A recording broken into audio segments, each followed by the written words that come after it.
what's up everybody? Welcome to Indie Comics Review. This is a show where every week I review 3 indie comic books. If that's the kind of content that you find interesting, be sure to hit the like button and the subscribe button.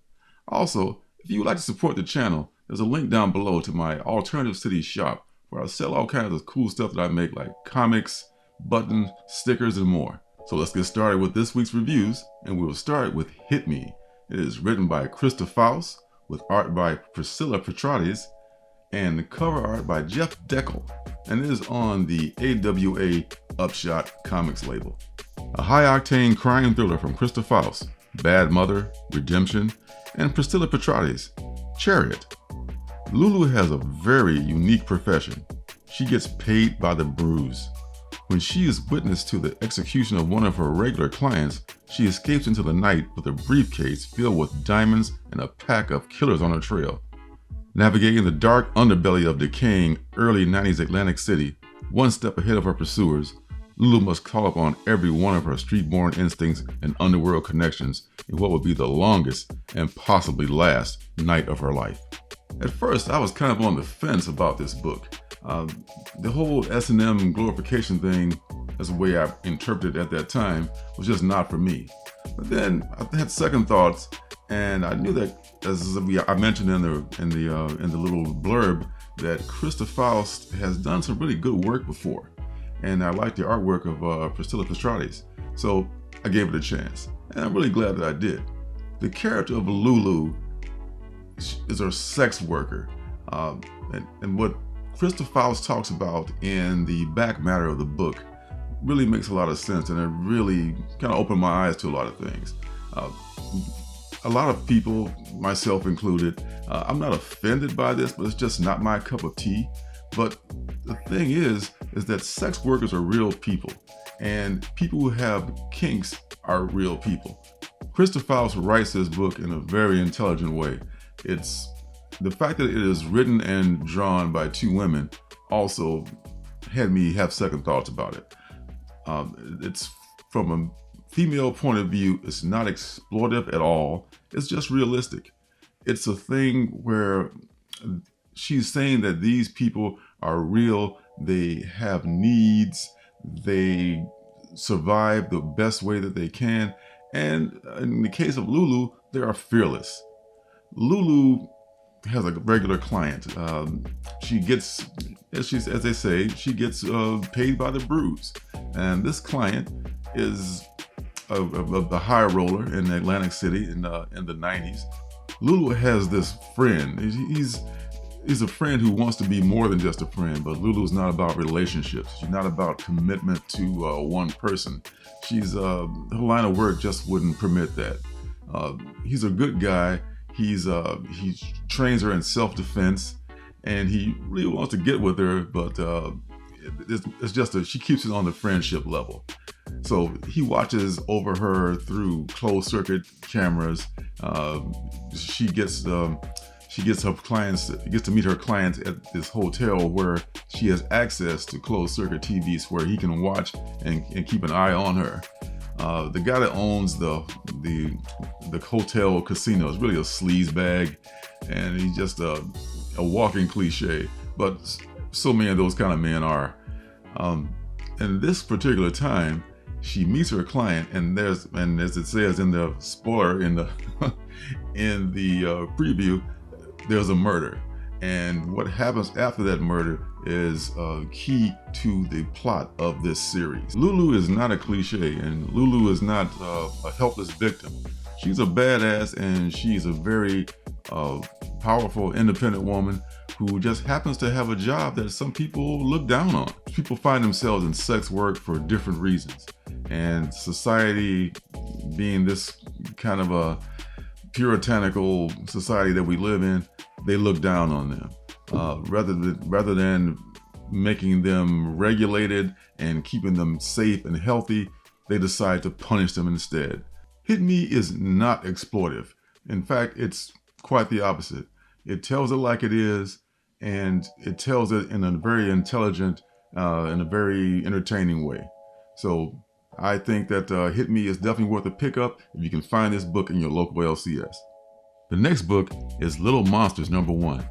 It is written by Jeff Lemire and illustrated by Dustin Nguyen, and is on the Image Comics label. They are the last children on Earth, who also happen to be vampires. For longer than they can remember, these child vampires have lived a life of eternal wonder amongst the ruins of humanity. But shocking events fracture the group and set them on a path of discovery that will shatter their innocence forever. Little Monsters is beautifully drawn by Dustin Nguyen. It's all in black and white with color splotches for emphasis. It takes place in another apocalyptic future. You just think the apocalypse is definitely going to happen. Just a question of how is it going to be. But every future is apocalyptic.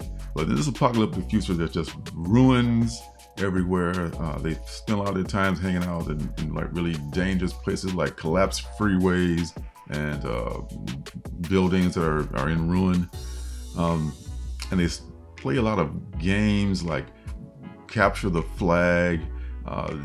They just do things to put themselves in danger because they're vampires, so they're immortal. So they just have to heal if they hurt themselves. And the first issue is pretty much just we get introduced to all the kids. It's a good thing that they use their. I love this little element of design element where they put their names because it's hard to remember. For me, when there's like many characters in the book, it's hard to keep track of who's who unless I reread the book once or twice. But I love the way that they introduce them and reintroduce them with their names, just to kind of drill their names and who they are into our heads. There's no real leader. They're all just doing their own thing. And there's a sense of incredible boredom. There's these two kids that look have these bowl haircuts. They're just always hurting themselves and trying to find ways to alleviate the boredom.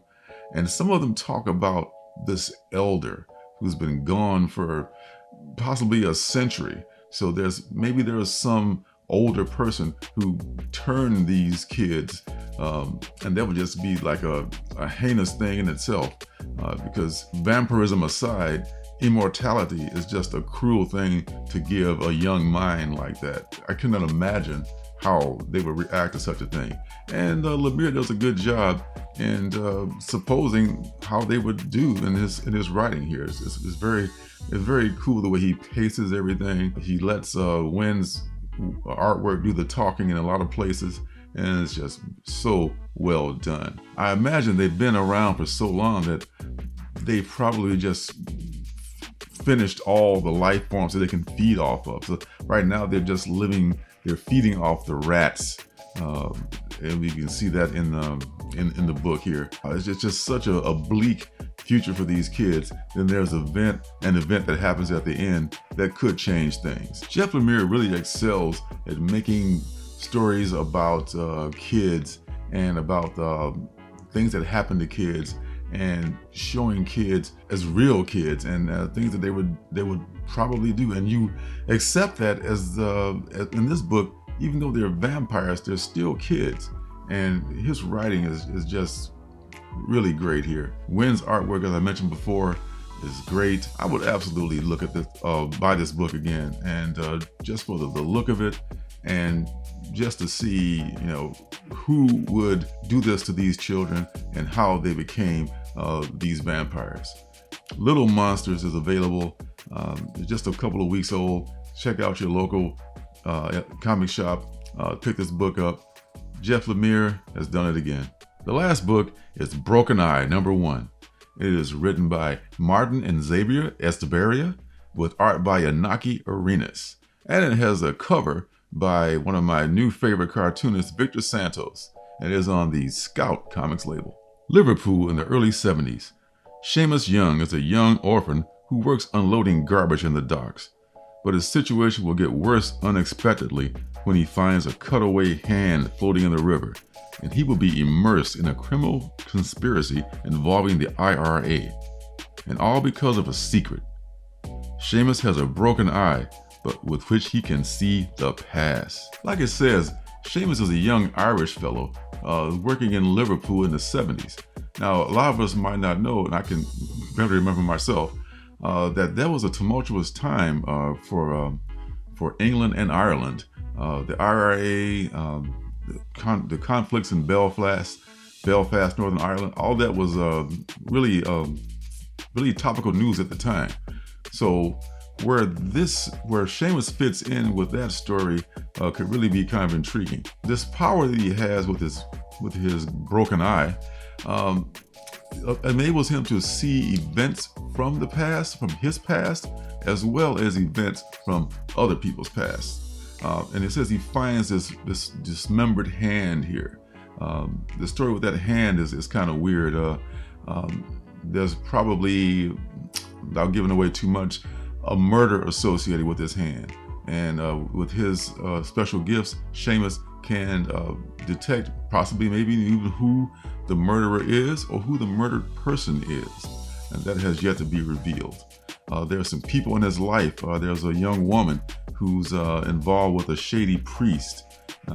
This young woman seems to kind of like Seamus, but he's not so much into her. He may be more into this young blonde woman that he just met recently on a walk, but that remains to be seen as well. Where it goes, it really is a lot of possibilities.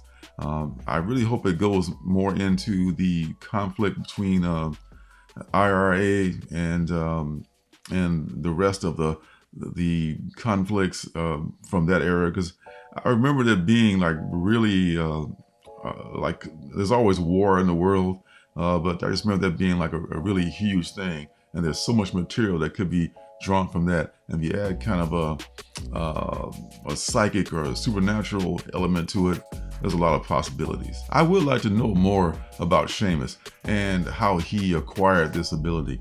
What's the origin of the eye and so forth. So I will probably check out the rest of this series, or at least the next issue or so, to see what's happening as far as that goes. Personally, I'm curious about what direction this book is going to take and how it works in all this conflict with Seamus's abilities. So I will be checking out Broken Arrow Broken Arrow. Think about the TV show from the 60s. We will be checking out Broken Eye in the upcoming issues. So that's all for this indie comic book review.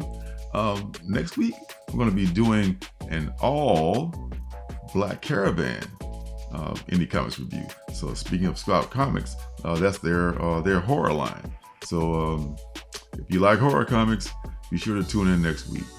So until next time, be sure to hit the like button, hit the subscribe button, and turn notifications on so you know when I'm making another video.